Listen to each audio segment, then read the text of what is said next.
For many years, I was stuck in a really difficult cycle of binging and restricting and hating my body. But finding the intuitive eating framework gave me all the support I needed to heal my relationship with food and my body and actually just feel normal around food again, which is something that I never thought would happen. And in this video, I want to show you how you can do the same as well.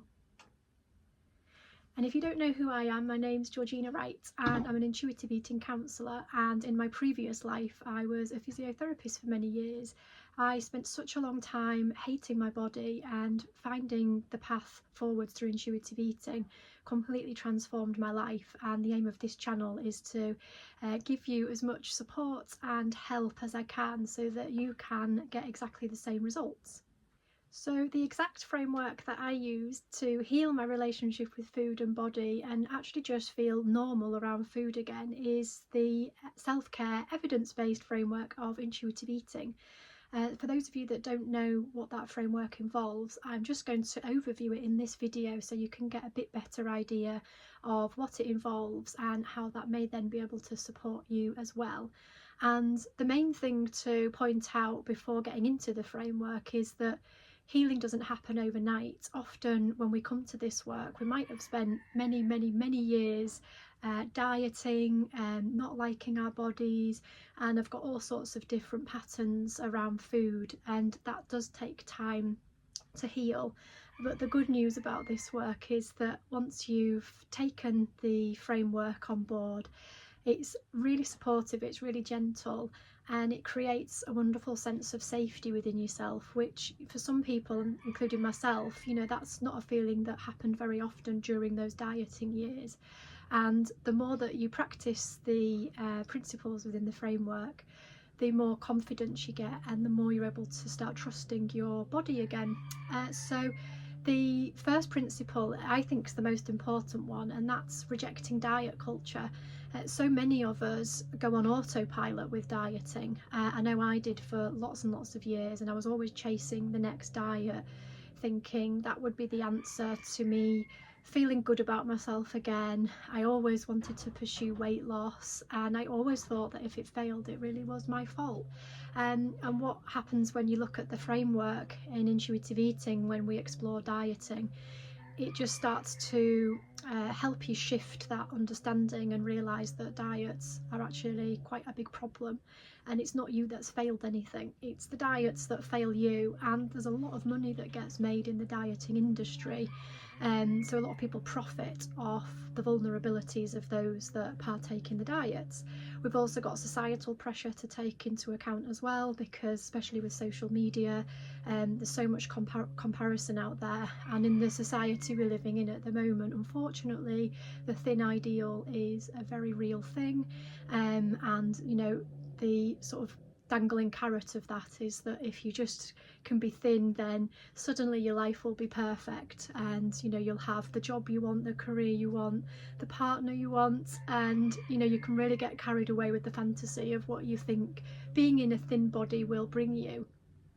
So the first module, the first principle about rejecting diet culture, just explores all of that, and presents some really good evidence, to show why diets don't work. There's a lot of good studies out there that are backed with intuitive eating, to help if you're interested in the information from that more sort of sciencey standpoint. And then as you then move through the principles, you can go into them at your own pace, and you can pick whichever one you want to work on. And you then start to explore reconnecting your hunger and fullness cues. So often when we diet, they get completely dismantled, but we're actually born physiologically to be able to sense hunger cues and fullness cues, and then that allows us to regulate how much fuel we need to take on board each day. And that varies with age, with sleep, with exercise. There's all sorts of things that would change our daily needs. And as you can probably already tell with what I'm explaining there, that's why diets are so catastrophic, because they don't take into account any of those things at all, and they give you like a set rigid structure of something to follow that may well not suit your needs, and oftentimes is actually undernourishing you. Whereas when you rely on your own internal cues, you're completely in charge with your own inbuilt wisdom of how much to eat, when to eat, and how often to eat. So that in itself can be extremely freeing and really confidence building as you go through the framework. And then we also look at satisfaction factor. So satisfaction in food is incredibly important, and it's really the hub of all of the principles of intuitive eating.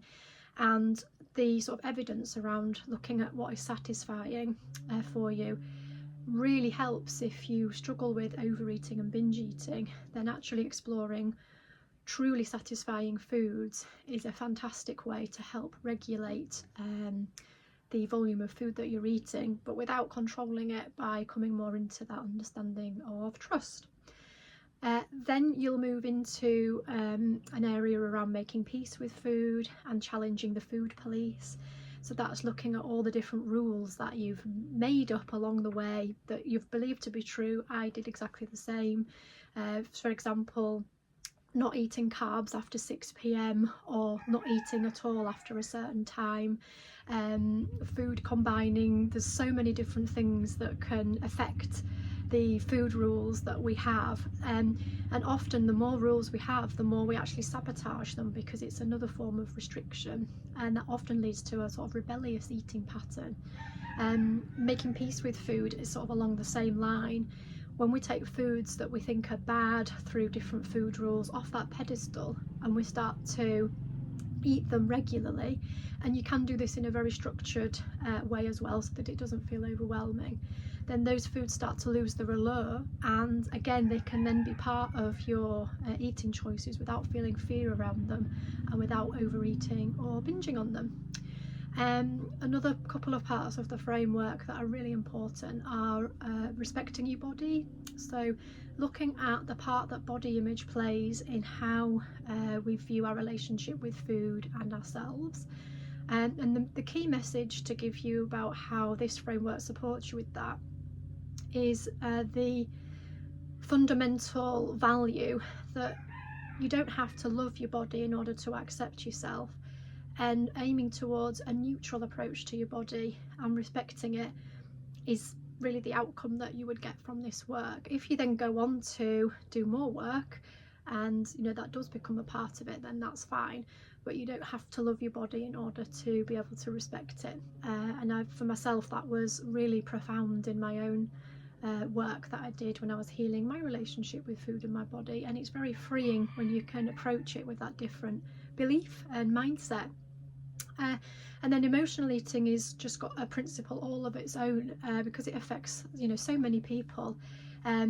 It's a really great principle if you think you're an emotional eater, or even if you don't. It can really reveal to you where the source of your eating patterns are.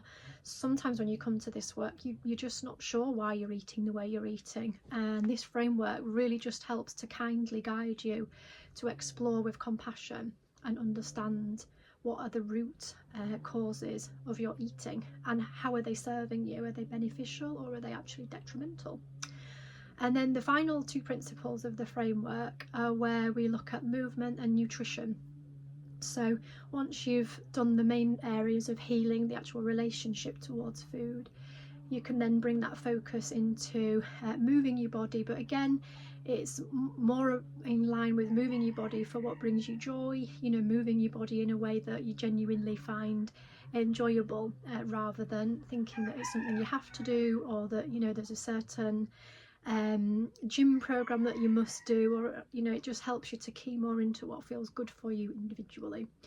And then with the nutrition side of things, there's a whole principle that focuses on how to get the best out of your nutrition, but without making it a set of rules. And by the time you get to that principle, you've done quite a lot of work around your relationship with food.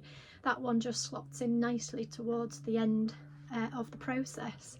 So I hope that's been a helpful summary for you, and if you're interested in taking this further, I've got a wonderful membership where I've broken down all these principles into really easy sort of bite-sized video lessons and reflection prompts and things like that. And obviously you've got my support as well to guide you through it, because it's a lot easier to make changes with support rather than on your own. And there's also a beginner's guide to intuitive eating linked below in the comments box as well. Again, if you just want to have a little bit of a look into it and see sort of how this approach might suit you, then that is also a fantastic place to start. And I will look forward to seeing you in the next video.